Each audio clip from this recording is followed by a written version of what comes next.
Thanks for joining today. This is called Hacking the Next Generation, the Cyber Frontier. Quick intro about myself, very brief. My name is David Schwartzberg. I work for Mobile Iron as a senior security engineer. I'm a part of the Mobile Iron Security Lab, so the acronym of MISL is affectionately pronounced MISSILE, which I think is a pretty cool name. So we just call it MISSILE.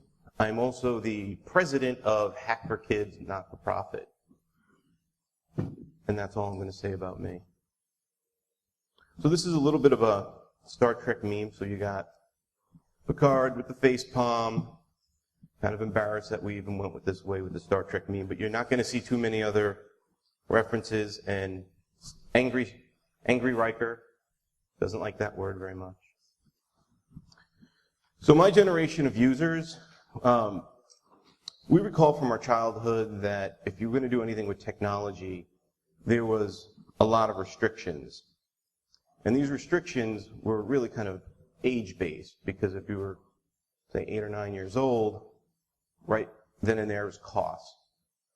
Depending on what level you are, could have been reading.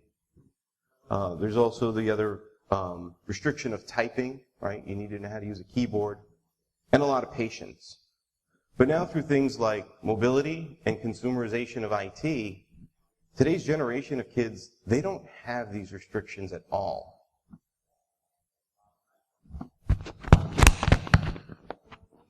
9, 2. Okay. And 1492. Is it okay to share your password with people? Yeah. I'm sorry, what'd you say?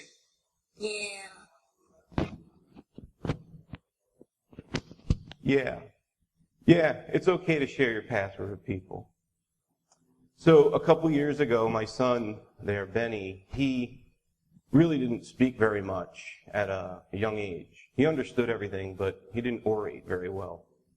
But when he started to speak, these are one of the first things he started to say. It was his passcode. He was very attached, and he still is, to his tablet. Now fast forward a couple years, it took us some time, and now he says his passcode in his head, which we're thankful for. But we haven't changed it yet, so everyone on the internet knows now how to break into his tablet. But this is kind of really part of the point is kids are wired to learn. And if you give them an environment where they can play while they learn, you're going to see better results. And that's really the reason why we created Hack for Kids.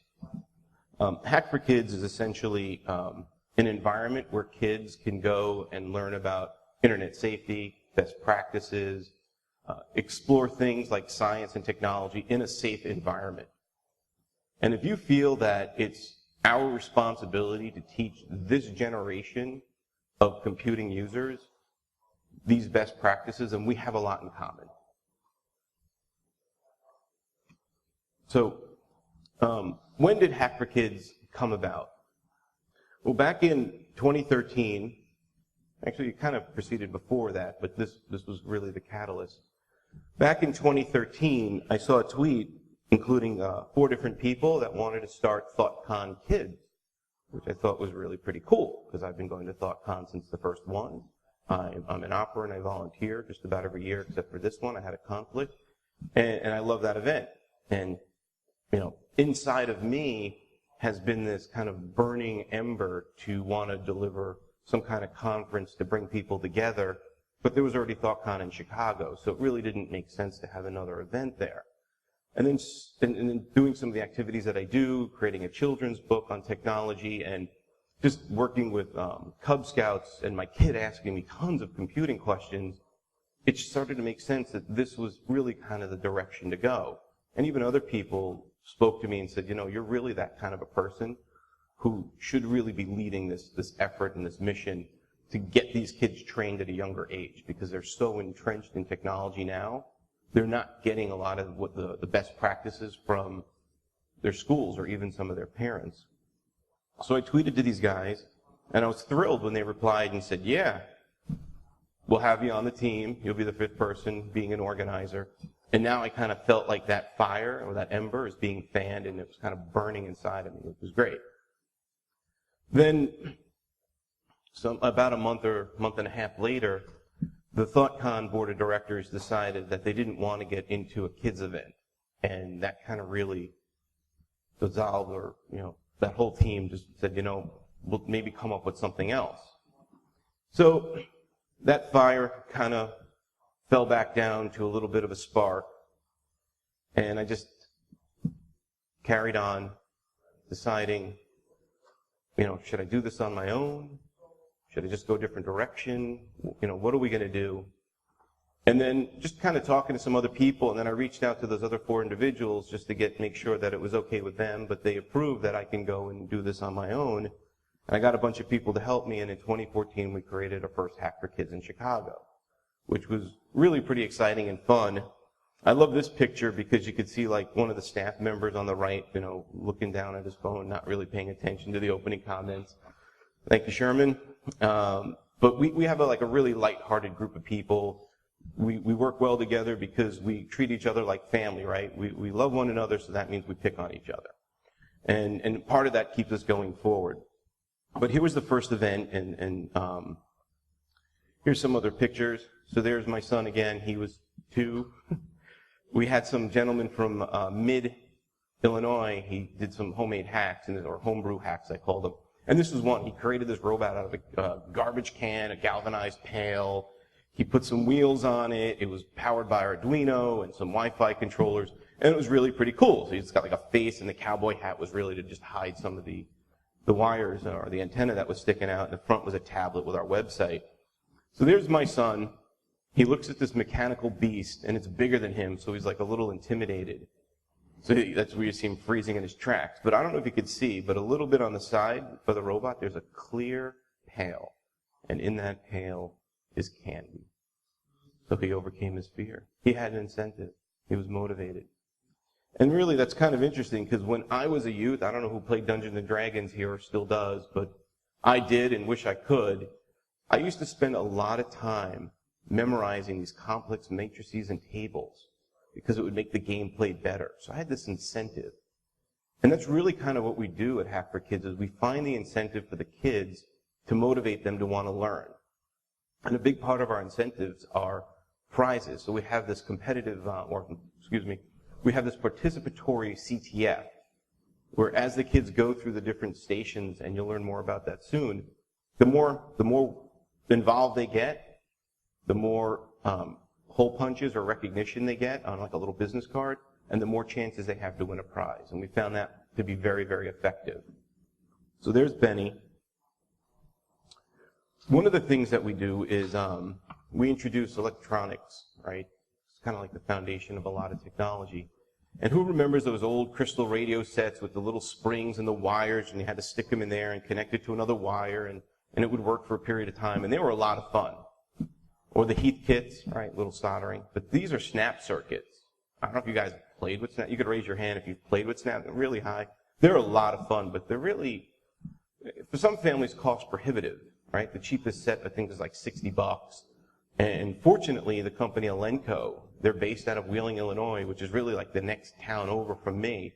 I visited their warehouse, and it's really pretty cool. It's a really nice place to go if you're into electronics and soldering and whatnot. But they donated a bunch of kits to us so that the kids can then use these kits, and we gave some away as prizes. So one of the prizes was the 500 project kit, which retail then was about $175, which is a really nice prize for people. But the kits are there. The kids play with them. We give them a bunch of challenges. We educate them a bit on the electronics.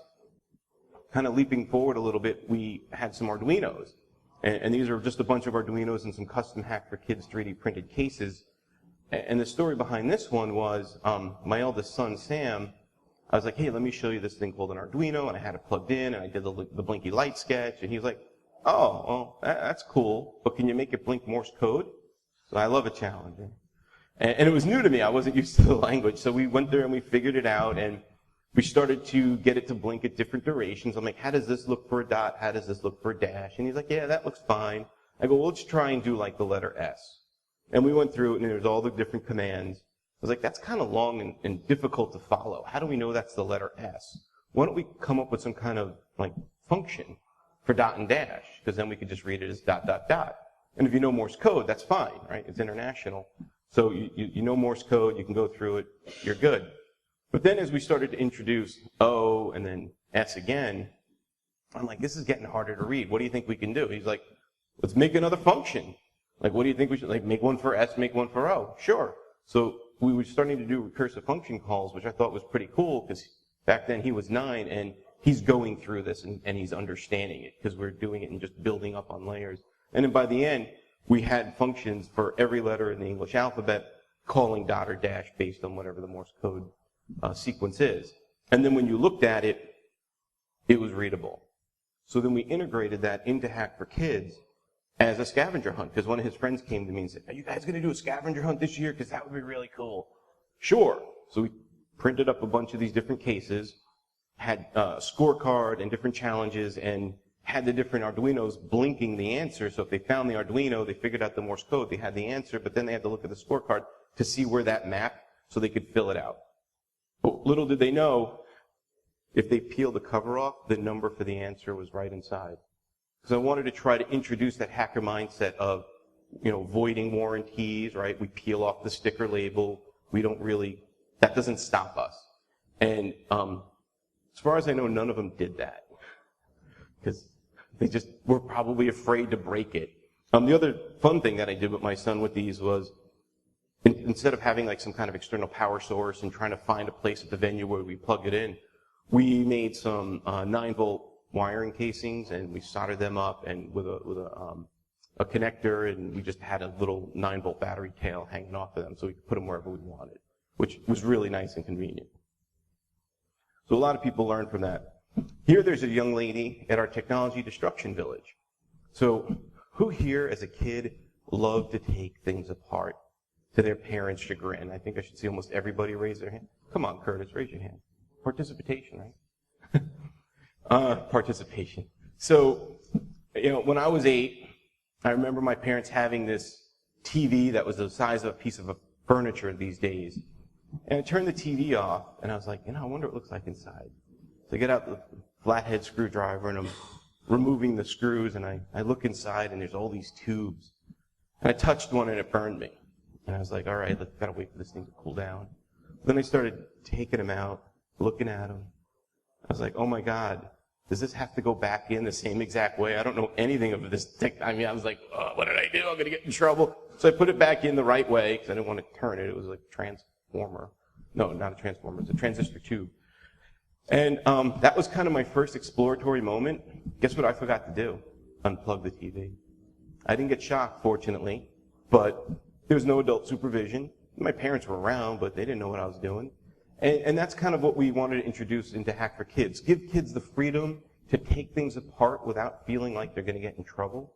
To give them the ability to explore the components and not have to worry about putting it back together. And you could see she's taking apart like a DSL modem with no care in the world about what her parents are going to say to her when they find out. And she can go and explore and destroy, but we do it also, we want them to identify the components. So part of the challenges in the exercises is show us a resistor, show us a capacitor, what is this, what is that? And then they get recognition for that during the participatory CTF. Sounds like fun, right? So, well, what is Hack for Kids? We are a registered 501c3 with the U.S. government's IRS. So that gives us certain benefits from, being able to ask for donations and stuff with organizations and corporations because they tend to open their purses a little wider sometimes for a charity rather than someone doing it for profit, but it also introduces other bureaucratic complexities. But we are a public charity. And we partner up with a lot of other different conferences. So we do have the one that's independent in Chicago, but more specifically, we found that if we partnered with people like Circle City Con or GrrCon, then there's going to already be parents with that hacker mindset or IT that are looking to learn and be curious. And, when we grow up, sometimes we have families and they're going to want to bring their kids. Like a lot of kids go to DEF CON these days. So it made sense. So, kind of like go with a Buffalo R. That's kind of part of what we decided to do. And it works out really well because specifically with Circle City Con, we're more of like a village. So we don't need to worry so much about venue and all those other logistical items that come up. We really kind of get to focus on content and attendance and keeping the kids safe and giving them a lot of activities to be fun. So last year was our first year working with Circle CityCon. This year, June 11th. If you're going to be in Indianapolis, we'll be there. Bring your kids. I think you could still register with Circle CityCon now, and the kids are free because Circle CityCons help subsidize a lot of our costs, which is really a nice model as well. We went across the pond, and we're working with the folks over at BrewCon. So those people over there, they're phenomenal to work with. They're Europeans, so they're really polite, just like Canadians. I know there's at least one Canadian in the room today. And one of the great things about BrewCon is we went there. They covered a lot of our costs. Again, as a charity, it's kind of hard to get money from people. And then when we do, we're very careful how we want to spend it. We want to give it as much back to the kids. So going and flying and bringing all that equipment over, they helped pay for that. They gave us a space to use, and we had a good number of 24 kids with like minimal promotion of it. They just contacted the regular BrewCon attendees and staff, and it was phenomenal. That was actually our first event we ever delivered in any language other than English, and it was in 3 languages. So English was there, French, and Flemish, which I thought was really pretty cool. I'm seeing somebody's face kind of scrunch up a bit. But think about it this way. In the Python for Kids or the programming workshop, the educator needed to know the languages of the kids. So he spoke English, French, and Flemish. So if they had a question in the kid's native language, because I didn't know this, but in Belgium, kids who are like younger than, I think it's like 11, they don't really start learning English yet, and they know whatever the native language is at home. And depending on whether you're in like northern or southern Belgium, it could be French or Flemish. So I got a nice education out of that. But we accommodated them, and they had a great time. Very happy to say we're doing it again this year in Belgium. It's actually in Ghent, Belgium. And the folks there have really kind of just taken initiative, and they're going forward, and they came up with a whole bunch of lists of things, and then hey, we want to get you on a call. What do you think about this? How do you would this work? Would this not work? What do you think would be involved? And that's really the kind of the model we're looking for, is because it's very difficult to scale globally because we have limited resources. But if we help break the ice with one group of conference organizers, then if they're willing to take the initiative and go forward and do it a bit with some advice, and we don't want to completely go hands off, but that's the ideal model, and it's working really well. Internationally speaking, I'm very excited to announce that as of Monday this week, it's been not communicated publicly, but I think this is going to be the first time. So you guys familiar with Sector CA in Toronto? We are partnering with Sector CA. So I do want to publicly thank them for all their efforts. It is a big year for Sector CA. It's their 10th year, and there's a lot of things going on there.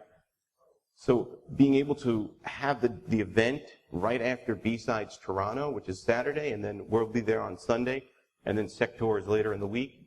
I'm absolutely thrilled. I keep raising my voice and the audio is changing. I'm absolutely thrilled. I know people in Toronto that have been asking me for years, you guys got to come to Toronto.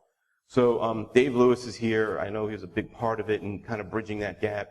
I'm going to put him on the spot. Do you guys mind giving him a quick applause just to thank him, because he helped make it happen, along with Renew and the other folks. I don't want to leave them out, but it's just some conversations that we had in the past, impromptu at different conferences, and it takes people to make these things happen. So thank you. And we could probably do it in French too, English and French. Bill 101. Now, we also partner with jrCTF. They're out of Grand Rapids, Michigan. We're also partnering this year with Converge and B-Sides Detroit, which is in July. So if Grand Rapids is a little bit too much of a drive for you and you're thinking of going to be in that area, think about October 9th this year. We're going to have a Hack for Kids in Grand Rapids. I know there's one Michigan person here in the room, but you don't have any kids, but you could still help us out. I think I can trust you enough to be a volunteer if you're available, but you don't have to say no right now. But we've already had 1 year with jrCTF. This will be our 2nd year with jrCTF. And they're kind of the hybrid approach. In Chicago, we charge tickets. It's a pretty low fee. At Circle City Con, we don't, but at jrCTF, we charge, but we still act like a village. So it's kind of the middle ground. But we still are able to provide a lot of fun content. And the cool thing with jrCTF is you could buy the ticket through us and still have a full 2-day pass to jrCTF. And you can drop your kids off with us because we have security that is very strict about parents dropping kids off and picking them up. So you could feel very comfortable that your kids are at jrCTF with Hack for Kids while you're off having, educational moments and contests and fun and stuff. So by now, maybe you feel like, yeah, I want to get involved. This seems really fun and exciting, Dave. I kind of really relate to this. Well, we do have a Google form. Don't worry about writing it down. This is being recorded. You can check it out later. And you can sign up, or you can just email us at questions, it is plural, at hackforkids.com. And we could talk about possibly maybe organizing something with you in your area, or if you're not an organizer and you know the organizers, we can absolutely do that. So that would be a lot of fun. Just let us know. But I do want to say that one of the things is when it comes to people who volunteer and help out, we have a bit of a model. Child protection and safety is a very big part of what we do. So we don't just let any volunteer come off the street. We're very careful that they are safe, so we give the children guns to protect themselves. That's one of my other kids. No, but a bit more seriously, that one actually went over. I'm very happy that you guys are laughing. So, but we only allow volunteers who either know board of directors or organizers in the area and that they've known more than, I got to this con and I met Bob and I've known Bob 3 years because I met him 3 times at the same con 3 times. So yeah, he's cool. That doesn't fly with us. It takes a lot more than that. Part of that is because I'm very active in scouting. If you know the term scouter, that's usually like an adult leader. And they have a lot of strong training they call youth protection training. So some of that naturally kind of flowed into Hack for Kids. And a part of the YPT is you never have one kid left alone with one adult. And it's not just because, there might be a situation with that adult, but sometimes kids do things that are innocent but can be perceived incorrectly and the adult's character then becomes in question. And we never want anyone volunteering helping us to have to defend their character. So we have certain rules specifically around, it's never one-on-one. And if you are an adult and you go into a restroom and there's just one kid in there, use your common sense and go outside and wait. Then go in. But if you happen to be there and someone walks in, finish up and leave as quick as possible. We also have rules like strict photography control. So we try, and it depends on where we are. In Europe, they're a little bit more loose about this, but specifically in the States, there's some parents that just don't want their kids on social media, and we do everything we can to respect that. So we do ask that, if you're in the restroom, you put your phone away. Because even if you're just checking something really quick and it might be important, what could potentially be perceived is that you're photographing in the restroom. So we're like, just put your phone in your pocket. And then you'll be fine for the couple minutes. You don't need it. Or even the direction. I got some examples of the point of view of the shot. Because, again, we just don't want any volunteer off the street. We do want to make sure there's somebody who's been properly vetted. Here's an example of a photographic shot. So we usually have 1 to 2 photographers on staff. They take pictures. They get, front shots as well as back shots. But like this one is like the over-the-shoulder shot. So I don't know who this kid is. Probably only like the kid's mom or dad and family members could recognize who this is. There's really no identifying markers other than blonde hair and an ear. I mean, that could be anyone. And you can see he's having fun. He's doing some stuff with electronics. You can see there's the Arduino. He might have played with the Morse code. And if somebody was going to take a picture of their child, but from the front, and there's another child in the frame, we do ask them either to change the POV or nicely, politely ask the child if they can just kind of step back for a moment, take the picture quickly, and then carry on, right? And here's another example. I personally do know this child, but when you look at it, the picture of it, do you know the gender? Boy, girl, hard to tell, right? There's some curly hair in there. So and there's his dad. Now I've revealed his gender. but there's his dad doing something with him. And that's the kind of photography we want. We want to show the action. We want to protect the identity. We try to create these fun badges. We're working on some badges this year that would be electronic. That would be really cool. And the engineer's here, and he's working really hard to build these badges for us that would be hackable and customizable. And he's not in this room, but he's at this conference. But last year we did some 3D printing badges, and the fun story behind that is they would run all night long, and because it's like my office is in my bedroom, and it probably ran for about 3 months, printing up hundreds of badges. So my wife was really happy when that thing broke. But, you know, the story behind the badges is I was printing some 3D robots. It had a little button, and then it kind of, like maybe we could put H4K in there, and then it kind of got bigger and bigger, and then we put the little loop on the top and the venue and the glider. And then you see that upside down arrow, actually, I created a symbol for the kids. So this is their symbol. It's the Tyro symbol. Tyro, if you're familiar with the definition of the word, it just means somebody who's learning, like if they're a novice. But the arrow is the symbol, it's a Nordic rune symbol for strength and warrior.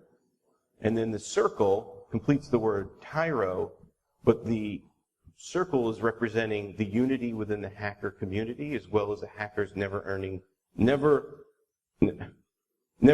desire to learn, right? Because once we figured something out, we push it a little further, make the train go faster, pull a heavier load, break this software, break this OS, right? We keep going forward. So that's their symbol, and it was intentionally upside down, so when they looked at it, it was right side up, and only the kids had that symbol on their badge. So you might be asking yourself at this point, you know, why? I mean, I kind of talked about some of the geography a little bit, but why Hack for Kids? There's other events out there, and like Roots, for example, phenomenal event. It was originally DEF CON Kids, and when I heard about DEF CON Kids and checked it out, I wasn't allowed in, but I talked to some kids, and they're like, oh my God, it was great. I was soldering, and I did all this fun stuff. And my kid wanted to go. But to be honest, I really didn't want to bring my 8-year-old to Vegas with me for a week to go to B-Sides Las Vegas and Black Hat and DEF CON, because there'd be a period of time he'd be bored, or, you know, you're up really late at night if you've never been there, and there's not a lot of hours of sleep, and I just don't think that would have been fair for me to do that to him, because I know him and I know he needs his sleep. So Roots is phenomenal, and I do encourage people to go. Fortunately, I did get a tour last year under adult supervision, because if you're not accompanied with a child, you have an adult walk you around, which is a good control mechanism. And they do some really wonderful things there. Another event, so that's Vegas, so another event is in San Jose called Hack Kid, and that was run by Beaker for a number of years, but he's moved on to somewhere else, and I only have information based on their website. But it does not look like there's going to be another one in San Jose anytime soon. So that's unfortunate, because they also, from what I've seen from photos and tweets and stuff, that they really do provide a lot of also wonderful content for kids. So what do these two have in common? West Coast based. And we know that there's a lot more than just those two coasts. So that's why we decided, you know, just to kind of graphically create it. We're in Chicago, we're in Indianapolis, we're in 2 places in Michigan this year. We're across the pond at BrewCon in Belgium, and we're also going to be this year in Toronto, which I'm also really excited about. That is actually one of my favorite cities. Vancouver's pretty cool too, but I love Toronto. Just a little too cold for me. So we were looking to reach out as far as we can go. I mean, Eric, right, we might even be doing a Hack for Kids NolaCon next year. It's not really been discussed in depth, but we talked about it. We might do that next year.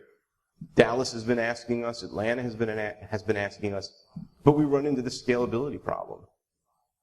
I can only go to so many of these events a year. We need people who know how to organize, people that can work and take guidance. Some leaders are great leaders, but they don't know how to follow. So we're trying to really expand as much as we can. So if you do know people in your area or organizers, have them email us. Now, we've talked a lot about the background and stuff, but we never really talked yet about the content of what we provided Hack for Kids. So we provide primarily Chicago. It's really kind of the initial framework, and then it depends on where we're going and what we're able to do. So Chicago has a speaking track for kids, and adults. We have no age limitations whatsoever. So if somebody wants to submit a talk who's 80 years old and it looks like it's a good talk for kids, sure. Or if they're 8 years old and it's their first time presenting and they need mentorship, we provide it. We provide these, we also have these activity stations. So think of it as you go to different areas, like there might be something which could be cryptography based. So if we said, hey kids, go check out the number theory and advanced math section, you're going to have fun, they're going to be like, what the heck? So we call it spy math, because that sounds a lot more cooler. We also have like STEM activities, right? If you're not familiar with the term STEM, it's science, technology, engineering, and math. And I'm also working on something with somebody, Chris Sistrunk, where we're going to include hacking. So we're going to try to start to rally around to expand that terminology, or that acronym to be STEHM, because METHS really is not appropriate. Took a second. So there's these stations where they can go around and do something where it's coding or hands-on. It's always going to be hands-on. We also provide some workshops, and the workshops could be anything from like web hacking exposed, as you see here, Raspberry Pi, setting up your very own first Minecraft server. That's what kids ask me a lot. Hey, I want to build a Minecraft server. Fine. We gave them a Linux VM, and we taught them Linux. Well, they learned how to set up Minecraft. So that was the win-win. The incentive was they got to play the game, but they're learning Linux. And then we're a partner also with ISC Squared Foundation, which just recently changed their name. And one of the things they do as a part of their cybersecurity awareness and stuff is the Safe and Secure Online presentation, which prior you had to be a CISSP, you had to go through the background check. They're making some changes just to get the presentation. Now the presentation's publicly available, and they're expanding that now to include something for adults, as well as seniors and even younger kids. So I'm really happy to be able to be a bit of an advisor to them for some of these things. So that's mandatory all the time. And that's where they learn the internet safety, ethics, anti-cyberbullying. Just because you can do something online anonymous doesn't mean you should, right? We know better. They need to learn. So digging deep a little bit into each of the different types of content we provide. This is, I don't know if you recognize him, this is Ruben Paul. He was 9, he delivered our first keynote, which was really pretty cool. So his keynote was, if you want to be an effective white hat pen tester, you need to learn, you got to go to the dark side, right? You need to learn all those other black hat techniques. And he was really focusing on the ethics, but he made it really fun with the whole Star Wars kind of paradigm, along with Lego characters and stuff. And he delivered the presentation and then hacked an Android tablet that I let him borrow. So I got it back. The other thing you saw here, some gluing up. This STEM challenge was really for them to understand engineering and how to get around some engineering problems. We gave them 20 popsicle sticks, four rubber bands, 1 plastic spoon, and a glue gun.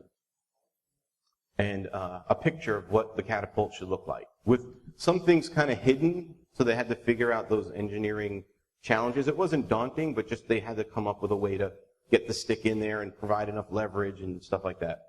And what we found is some of the kids really just went off and built something slightly different, and we actually were pretty happy to see that. Because again, that's the hacker mindset, right? You see a problem, you need to solve it the way that you know it makes sense to you, and it might actually be that better mousetrap. Some of the kids then, which we didn't know was going to happen, started balling up pieces of paper and having competitions of whose catapult could shoot further. And we're like, this is awesome. And then they go back and they tighten up the rubber bands. They put a little bit more glue someplace where it didn't seem so strong. So that's R&D. I mean, they're learning the whole project or product management process without hearing all the exciting, boring parts of it. But other activity stations are coding-based. You saw the stems, the snap circuits. You know about spy math. It could be something also with robotics. We're going to do something in Chicago this year called Sumo Bots. So they build the Sumo Bot. They could program it based on whatever power or speed the robot has. It goes into a circle, and then it's a grudge match. And then they just start knocking pieces off of each other's robots. And then whoever wins, we're going to have a gift card for them at the end. So there's their incentive to learn how to build a strong robot. Build and test. So this is just a sheet that we've used. So, at the table, it's not kind of like willy-nilly. What do we do here? We have a form. It explains what the project objectives are. It explains some lessons if it's something new to them. And then even, with my scouting background, and I'm also a STEM counselor with Boy Scouts, is why not give these kids, if they're a scout, a little bit extra incentive? So you could see those symbols like the gear symbol and the circle. If they're working on any of their other achievements for like STEM Nova program, then they would also receive credit towards that as well. So they seem to appreciate that. And then we have workshops. So think of the workshops as the activity stations times 2 to 4 hours. So the stations could be something where they show up there 5-10 minutes. They're like, that Raspberry Pi stuff's not for me, but I really dig the snap circuits. And they could sit there at snap circuits all day. We had a kid at Circle City Con. He was 14. He never touched any kind of encoding or crypto before in his life. And we had about 8 sheets of things that are binary encoded, hexadecimal, base 64, monoalphabetic substitution ciphers like the Dancing Man, Orabesh. Who knows what Orabesh is? I love you. I'm already married, but that would have been a proposal. So yeah, the Orabesh is the Star Wars language. There's some interesting history on that. But in the first movie, it really had no meaning when you saw it like show up on Luke Skywalker's display. But somebody built the language around the symbols, and we use that as an encoding cipher. So the kids had fun, like, oh my God, that looks like something from Star Wars, and a little bit of Googling and finding the website how to decode it, or frequency analysis, which I've seen some people do, pigpen ciphers. They're having a ton of fun, and this kid was there all day decoding everything. He goes, I've never done this before, but I love it. And we don't know if he's going to be like the next great, like, Teher El Gamel, right? Come up with some really cool algorithm that's mathematically based that everybody uses every day, and they don't even know who Teher is. But, and that's the point, is discovering something inside of them that they didn't even know about themselves. That hopefully we can make the world a little better. But these are the workshops. They're intensive. They're 2 to 4 hours. We've done stuff like really unboxing a Raspberry Pi. And it's easy to plug in like an HDMI monitor and USB keyboard. But if they go home, they might not have that. So we had it set up with XRDP running. They had to learn how to find their IP address based on the Mac. So we had the Mac, like the last 4 characters, written on the outside of their adapter. So they figured out what their IP is, and then they were able to get on the box that way without having all the other pieces hanging off of it. So they really learned more about networking and the whatnot. So it's a lot of fun stuff. Even the adults are like, can I do that? Python for Kids station, we just assumed they didn't know Python, but if they did, we had much more advanced challenges. So it was very basic exercises. Hello world, inputting, building lists, and then drawing shapes. And then we moved it on to challenges like the Dizzy Turtle. So kind of get it to spin around using a for loop. And then when they complete the challenges, depending on the satisfaction of the educator, at least if it's 2, then they got like recognition with a hole punch. How am I doing on time? Am I running low? 8 minutes? All right, I'm going to speed it up a little bit. We also had the Fibonacci series. We thought maybe there's somebody who's already been doing some programming, or they're a teenager and they wanted something a little bit more challenging. Unfortunately, nobody tried that, or nobody was able to solve it. Online, we have our library. So if you want to see some content from prior sites, I know I need to dress this up a little bit and make it a little bit more fun, maybe use a little bit more CSS. But like, for example, that one right in the middle, the Minecraft workshop notes, we have people still going in there and clicking it, getting the notes on how to build your own Minecraft server on Linux, which you can also do on Raspberry Pi. So just go to hackthekids.com, click on the library. We give out, I mentioned it before, tons of prizes. This is, from Elenco, but this kit I mentioned before, $175. No Starch Press, they're a sponsor of ours. They give us 7 or 8 books per event. So now we're also handing out books to kids so they can further their education. And they get to pick it. So, depending on your order, you get to pick the prize. And usually the bigger ticket prizes go first. We've given away Arduino. And we've also given away the coveted DC Darknet badge. Who knows what this is? Yeah, these things are really pretty cool. If you go to DEF CON, you can only get these at DEF CON. It's a solder kit project. It also has the a Duolinova chipset on there, so if you get their sketch from their website, you can figure out how to activate the TV Be Gone. And once I told the kids what a TV Be Gone is, they all wanted it. I mean, this was a $20 solder kit project, which the badges could talk, and there's some crypto stuff on there. It's a lot of fun. But this was more valuable to them because they can go into Best Buy and turn TVs off versus like the $175 snap circuit kit. I was like, when you see the parents like, don't get that, get the snap circuits. Because, you know, it's saving them a ton of money. But they love it. They love the badge. And we give out gift cards, tons of stuff. So how do we know we're effective? It's really, really hard, but we're trying to collect as many metrics as we can, especially anything related to cyberbullying. Just 2 weeks ago, my son was a victim of cyberbullying by one of his friends and his friend's friend online on a Minecraft server. And he was defending his brother. So my son was defending my other child, his younger brother, because his friend was picking on him by breaking his stuff and using harsh language because they're Skyping. And we weren't around. You know, we may be in the next room or whatever. We don't know what's going on. And it was really a very frustrating moment for us because I teach anti-cyberbullying. My son became a victim of it. He's been through these things so many times. And even though he knows how to diffuse the bully, he still got angry because it was his friend. You usually think of the bully as somebody that's not your kid's friend, but in this case it was. And he punched his laptop and destroyed it, which is not the best way to handle the situation, regardless of your age. But these are real problems, and it's very hard to know how successful we are, even when we're teaching the kids the right things. They're emotional people, just like us. Digging in a little deeper, I was going to talk more about surveys, but surveys is one way that we try to collect metrics on how successful we are. And it's kind of tricky, because I don't know if you can read the top one, but right over there, how many Hack for Kids attended? So when I asked my older son, what do you think that means? He goes, well, how many times you went to Hack for Kids? When I asked my wife, she read it as, how many people are going to Hack for Kids? So the wording is very important on a survey, because we had people, even though it says 1, 2, and 3 to circle, they wrote in the number 4. And that wasn't an option. So normalizing the data is tricky. Even other things around here, like workshops. They were only able to go to one workshop, but some people provided a score for both. So normalization of the data is a trick. So I do have some data for you. This is my poor attempt at creating an infographic. I'm really not good at this stuff, but I try. This is all data from Chicago last year. We had 53 kids attend. That's the gender breakdown on top. And to me, it's just it's a sub-value of the total population.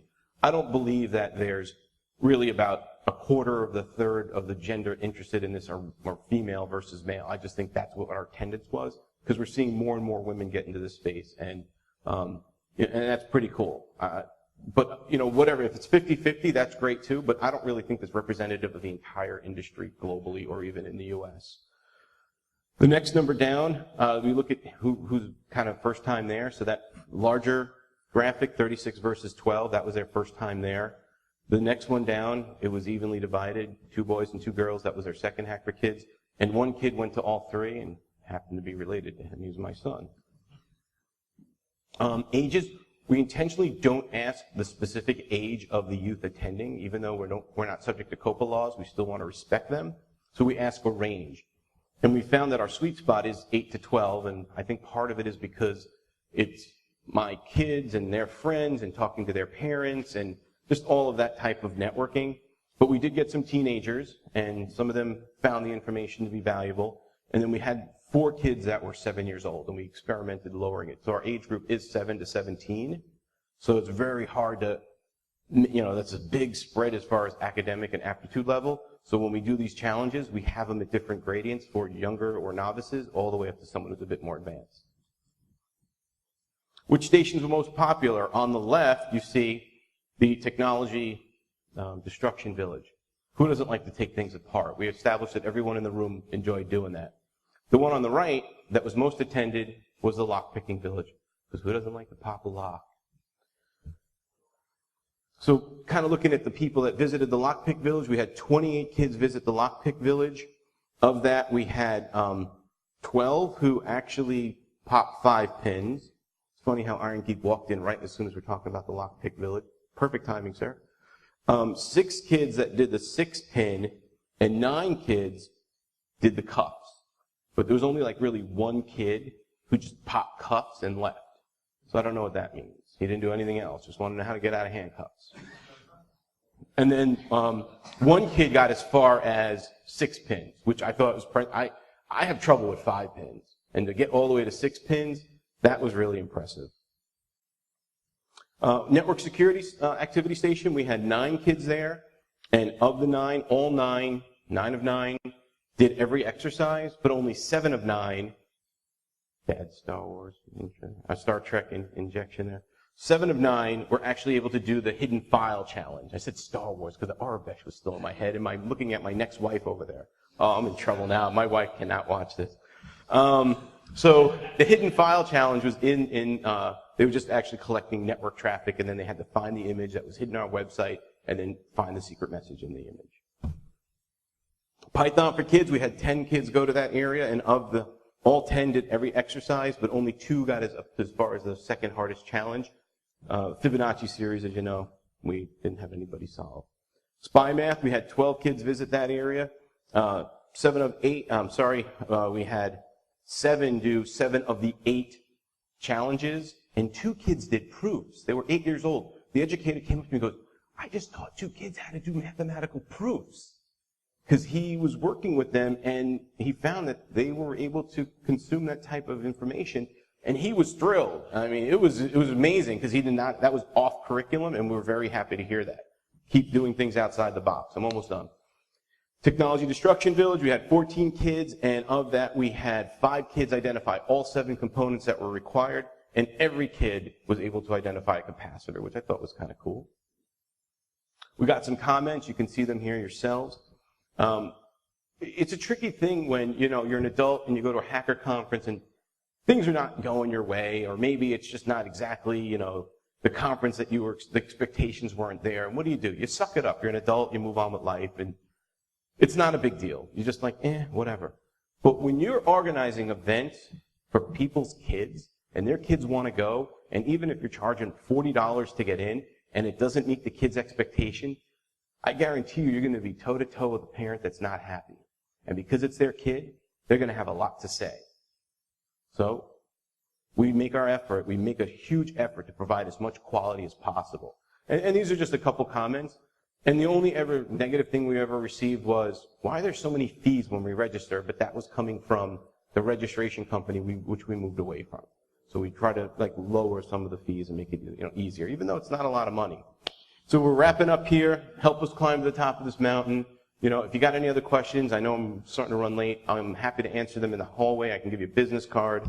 Here's how you can find me on Twitter. I do want to thank Mobile Iron for sponsoring me coming out here, delivering this presentation to you folks. Here's references to the other community sites. I don't know if you can read them. No, it's not letting me zoom in. Here we go. Oh, hang on. There you go. Thank you very much. I appreciate it. Again, I'm Dave Schwartzberg, and this is Hacking the Next Generation. Enjoy the rest of NolaCon, which is actually a pretty phenomenal conference. Thanks, man. Bye, guys.